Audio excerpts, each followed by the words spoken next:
All right, class. First off, as always, good day. I'm glad you're here. So, today, as you can see from the title, we're going to be talking about the Code Talkers. These are very important people in World War II that basically fought for the U.S., and their contribution, can't be um, appreciated more. These guys did something that, I mean, not many people can do. And on top of that, some people even say they shortened the war, saved thousands and thousands and thousands of lives. So let's go ahead and talk about them. So we're going to analyze the cleverness of using Native American language as a code.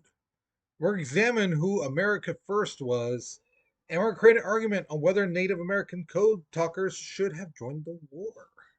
Okay. So, as you can see, we're continuing our pictures, warm up pictures with the Dr. Seuss ones. And if you notice on that bird who's like butt sticking out, it says America First, right?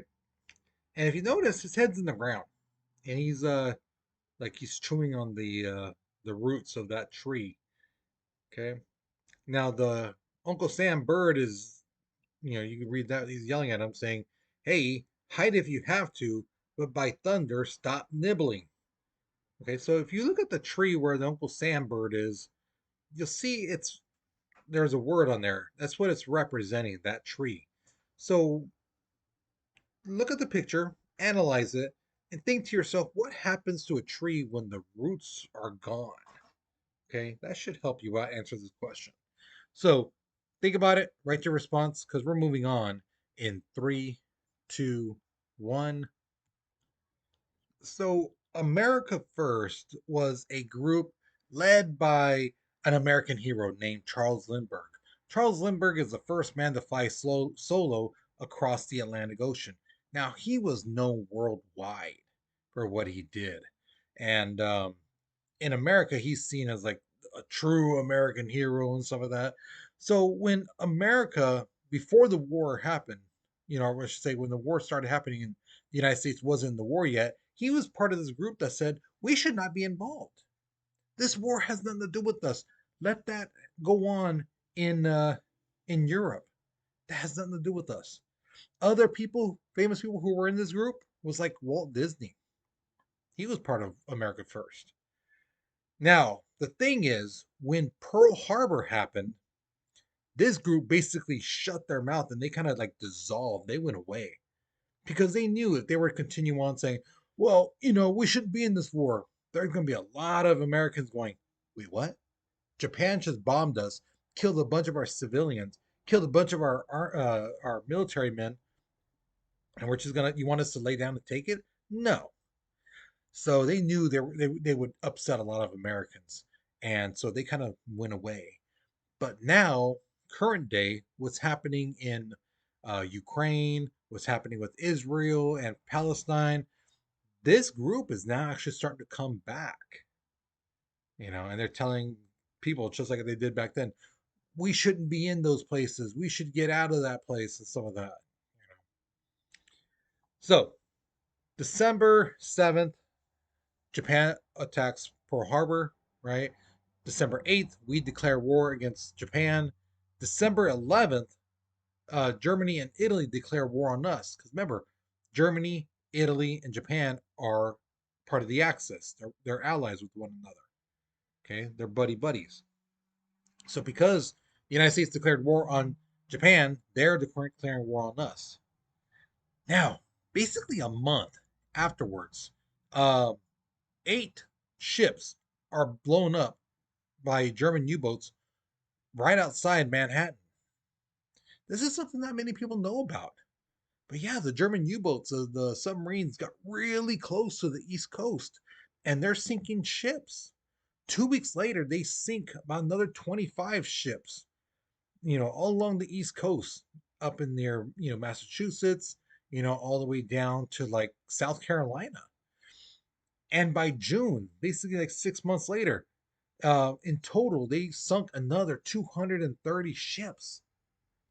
And all those ships had like cargo, food, ammunition, like steel, whatever Britain, France, and other allies needed were on those ships. So about 5 million tons of material sunk to the bottom of the ocean. Now, January of 1942, Hitler declares the final solution because he's already gathered up a lot of the Jewish people throughout Europe. All the area he's conquered, they basically rounded up every single Jewish person they could, and they gathered quite a bit. And this is now the final solution is the name of the extermination of Jewish people. And in 3 years, he kills about 4 million Jewish people. Now, several weeks after Hitler makes that announcement, a senator from the United States named Philip Johnson tells the army people and other senators, why don't we have Native Americans transmit military messages?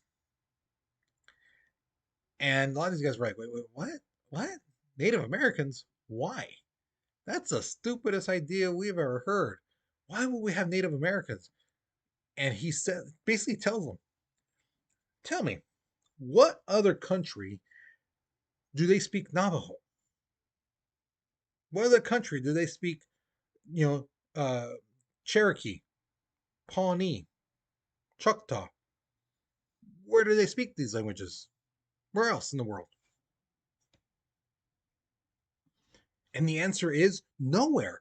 Those languages are derived, origins are from the United States. They're nowhere else to be heard about in the world. There's no books where you can pick up, especially back then, where you can read how to speak Navajo, how to speak Cherokee and stuff like that.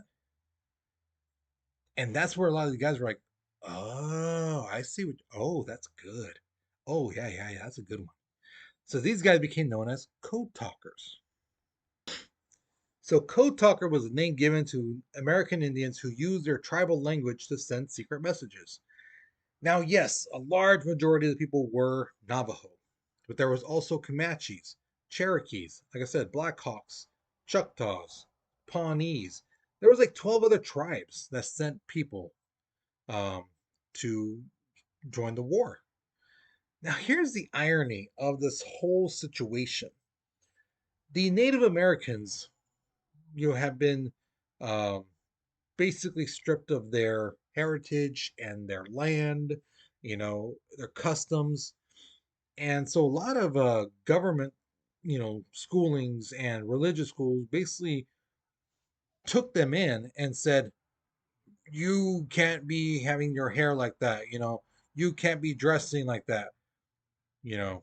And if kids who were going to these schools spoke in their native tongue, they would have like soap shoved in their mouth, you know, to clean out the dirty language and things like that. So again, they weren't allowed to wear their traditional clothing, have their hair the way they used to have it, traditionally, speak in their language. So this is a great picture I found of a young boy who, as you can see in one picture, he's in his native outfit, the hair, the outfit, some of that. And a year into military school, and look how he's dressed. Look at his hair. And that's just like a year later. Okay.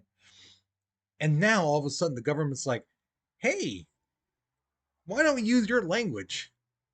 Yeah, I know we shoved soap in your mouth and things like that when you were younger, made you like try to forget it and stuff.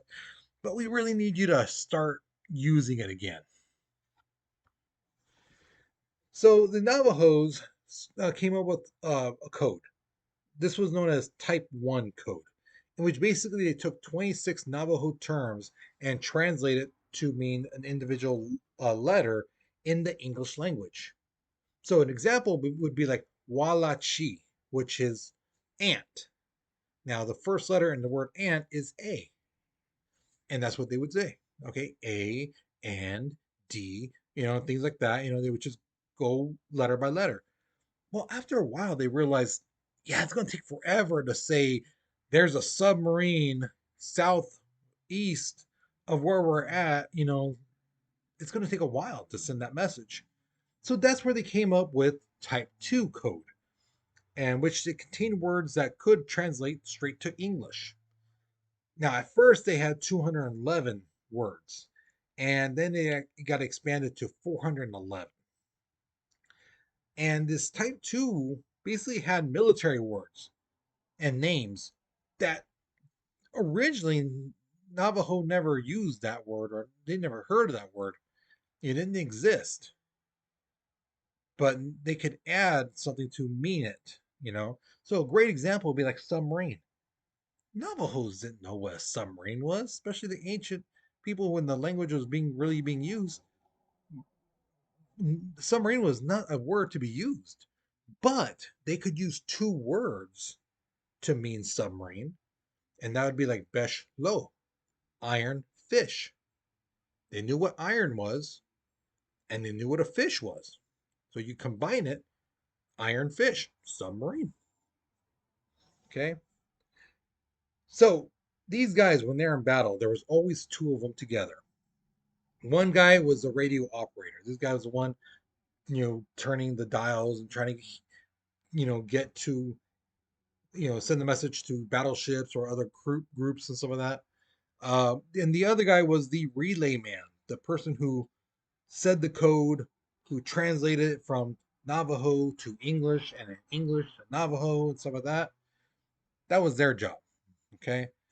Uh, Now, before this, every code the US had and they tried to use in the Pacific, it didn't work. The Japanese broke those codes. I mean, sometimes they even laughed at us because they were like, that code is so simple, you know.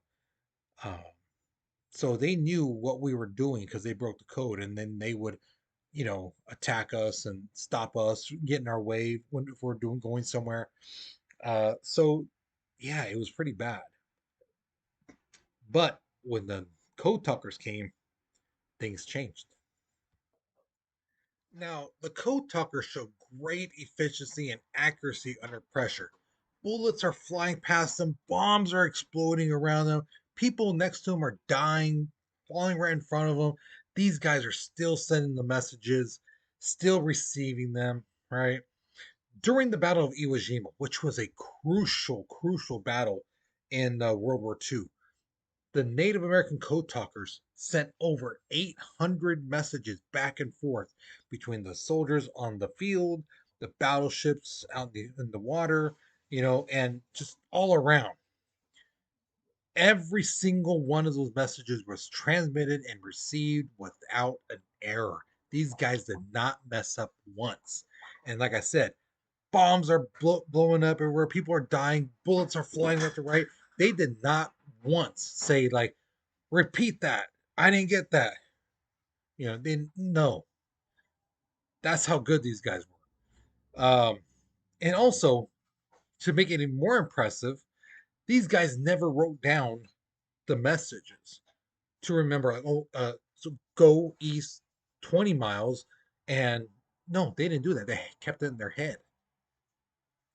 And even when they translated back, they kept it in their head.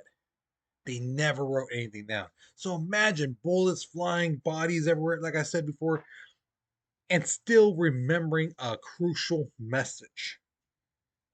Some people forget their names during battles and some of that, or someone dying in front of them. They're just shocked and this and that. These guys kept their cool, kept calm, and relayed the message and received the message. So a major for the Marines basically said, if it weren't for the Navajos, the Marines would have never taken Iwo Jima. Now here's the thing: the code was not broken by the Japanese. They tried to listen to the code and they figured, oh, this is another American code. We can break it like we've done with the other ones. And they're listening and they're like, what in the world is that? Is that even English? Is that another language?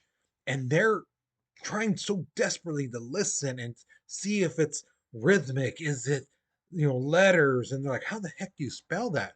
You know, they're just flabbergasted of what the heck is being said. Now, thing is, they then go to their friends, the Germans, and say, "Hey, can you guys break this code?" And the Germans like, we can break any code. We're Germans. We're so smart, things like that, which they are. They really were. But even they, when they heard the code, were like, is this thing destroyed? Did someone mess up the tape? I mean, what's going on here? And they're like, no, that's really them speaking the code. Can you figure it out? And the Germans are like, no, that's just gibberish.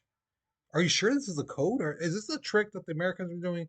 And they're like, no, they're saying it back and forth. This is a code. So they could not figure it out. So the code talkers were in every single battle in the Pacific. And like I said in class, if you watch a movie about World War II in the Pacific and they don't mention or show any Native American code talkers on the radio talking, it's not historically accurate. Okay. If they show them in Europe, where they're about to take over Germany or taking over France, and they have the Native American code talkers, that's not right. They were never in Europe. They were all in the Pacific. Okay. Now, we had about 400 Native American code talkers. Throughout the war, we only lost 13. Okay. And a lot of historians make the argument that the Native American code talkers actually shortened the war because now they could attack and plan and do this and that instead of being running into an ambush and being taken over by surprise attacks by the Japanese. Now they are attacking and the Japanese are backing up. And with that, they probably saved thousands and thousands of American lives. Now, one of the funniest things I ever read about this whole situation was a Japanese uh, cryptographer, someone who listens for codes and things like that, try to break them, basically heard the code talkers and said it sounded like Americans were talking underwater. They're like, we had no idea what they were saying, you know. So when the war ended, um, these Native Americans were basically like, hey, the army and the Marines were like, hey, you guys did well. You should be proud of what you've done. But here's the thing, you can't tell anyone what you've done. You can't tell anyone that you are a code talker sending secret messages back and forth. Okay. Now, it's really easy for people to basically say, oh, they probably told them that because they're Native Americans and Americans hate Native Americans. No, it wasn't that at all. The real reason they told these guys, you can't tell your family anything, your friends, nobody. The only thing you could tell them is you fought as a Marine and you fought at certain battles, certain islands, which they did, but they can't tell them they were code talkers, that they were sending secret messages and stuff. The reason why they said they couldn't do that was because no one broke the code. And the government was like, let's just keep this a secret and see if we might need this code later on in the future. Because again, Germans, Japanese, no one broke the code. So it wasn't until 1968 that it was finally declassified and it was made public that yes, during World War II, we had Native American code talkers who had this secret code, and we basically won the war because of these guys, especially in the Pacific. So throughout the 70s, 80s, these guys are getting acknowledged. There's books written about them.